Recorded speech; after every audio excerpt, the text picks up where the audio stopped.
Ayun. Isang videos tayo mga idol. Yan o. Ito na naman ang ating magba-review tayo. Medyo lakas-lakasan yung ating boses kasi may mga nag-comment sa ating comment section na mahina daw ang ating boses. Ayan mga boss, first time to. Itong video na to, first time nyo to itong brand na to na nakita natin sa ating channel. Gusto ko lang gamitin to kasi medyo hinihintay ko lang na mag-change oil ako ulit. Mayroon ako na review nito boss at hindi ko kaya kasing bilhin kasi medyo may kamahalan siya, kaya pasensya na sa mga nag-comment na bakit daw hindi ito ang binili ko, hindi raw yan.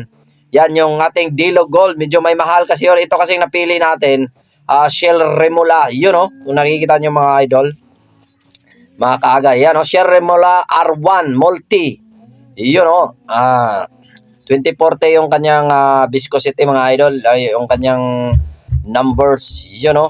At yan, i-review natin to at konting review pala nito sa mga itong langis na to mga boss ay para lang to sa mga diesel engine, pero dahil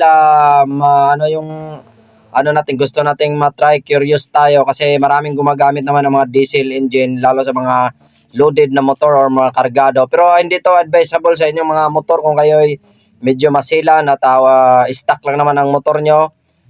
Kasi medyo ang diesel engine na lang is mga boss yan. Panoorin nyo pala yung aking video, may review ako nito mga boss at i-upload ko yan soon sa aking YT channel kasi medyo may kahabaan yon at may yon kung bakit magkaiba ang diesel engine kaysa gasoline engine. Yon mga boss, itong Shell Remula ay para sa mga diesel engine only, pero ginamit natin siya sa ating Mio scooters na stock lang din. Yan dati kargado pero back to stock tayo kasi masyadong high com, sobra sa high com talaga. Mainit siya masyado sa makina at hindi advisable sa mga mahabang takbuhan.